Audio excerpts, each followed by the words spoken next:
PM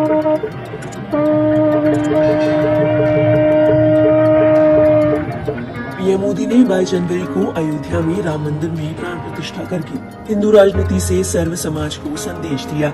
इसके अगले ही दिन यानी 30 जनवरी को मोदी सरकार ने बिहार के पूर्व मुख्यमंत्री कर्पूरी ठाकुर को मरणोपरांत भारत रत्न देने का ऐलान कर दिया। माना जा रहा है कि इस कदम के साथ मोदी सरकार ने नीतीश और लालू दोनों खेमों में खलबली मचा दी। जाति जनगणना के बाद नीतीश कुमार ने पिछड़े समाज की अगुवाई का झंडा बुलंद करने की कवायद शुरू की थी। महागठबंधन सरकार में शामिल सभी दल इस मुद्दे को लेकर बीजेपी पर हमलावर है। सीएम नीतीश और कांग्रेस के नेता तो देश भर में जाति जनगणना की मांग तक कर रहे हैं। लोकसभा चुनावों के लिए इसे महागठबंधन के बड़े हथियार के रूप में देखा जा रहा था, लेकिन मंगलवार देर शाम केंद्र सरकार के इस ऐलान ने महागठबंधन की आस पर अड़ंगा लगा दिया है। पीएम मोदी ने सोमवार को अयोध्या में भव्य राम मंदिर में रामलला की प्राण प्रतिष्ठा की। इसके बाद पूरे देश में जिस तरीके का माहौल बना, उससे संकेत साफ है कि लोकसभा चुनाव से पहले बीजेपी ने एक बड़ा दाव चल दिया है। देश भर से भारी संख्या में लोग रामलला के दर्शन करने अयोध्या पहुंच रहे हैं। बीते दिन आलम ये था कि भीड़ को संभालने के लिए पुलिस और प्रशासन के पसीने छूट गए। भीड़ को देखकर समझा जा सकता है कि बीजेपी ने देश के लोगों की नब्ज पकड़ ली है। बीजेपी ने राम मंदिर के दम पर हिंदू जनमानस के साथ ही आम भारतीय को अपने पक्ष में करने वाला एक अहम कदम उठाया है। वहीं प्राण प्रतिष्ठा के अगले दिन मोदी सरकार ने एक और बड़ा दांव चल दिया।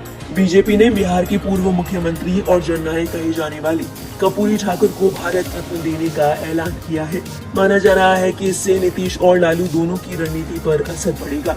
गौरतलब है, बिहार में जाति जनगणना के बाद महागठबंधन यहाँ पर पिछड़ों का अगुवा बन रहा था। नीतीश और लालू की सियासत भी इसी वोट बैंक पर आधारित रही है। नीतीश कुमार ने कर्पूरी ठाकुर के नाम को बुलाने के लिए उनके गांव में 3 दिवसीय समारोह भी आयोजित किया। आज यानी 24 जनवरी को कर्पूरी ठाकुर की जयंती पर नीतीश कुमार रैली को भी संबोधित करने वाले हैं। लेकिन एक दिन पहले मोदी सरकार ने इस ऐलान के साथ नीतीश के मंसूबों पर पानी फेर दिया। बता दें, आरजेडी चीफ लालू प्रसाद यादव और मुख्यमंत्री नीतीश कुमार दोनों ही कर्पूरी ठाकुर की लेगेसी को फॉलो करते हैं। 90 के दशक के दौर से ही दोनों इस फॉर्मूले को अपनाते हुए बैकवर्ड क्लास के वोटों पर पकड़ बनाए हुए हैं। असल में बैकवर्ड क्लास को 2 श्रेणियों में बांटने का फॉर्मूला भी कर्पूरी ठाकुर ने ही तैयार किया था। इसके जरिए वो वंचित समाज को उचित जगह देना चाहते थे। नीतीश ने ओबीसी और ईबीसी वर्ग तैयार किया और खुद को अति पिछड़ा वर्ग यानी ईबीसी का प्रतिनिधि बनाया। उधर लालू बैकवर्ड क्लास को लेकर चलते रहे। अब बीजेपी का भारत रत्न वाला दाव वोट दे पाता है या नहीं, ये तो चुनाव के नतीजों के बाद ही पता चलेगा।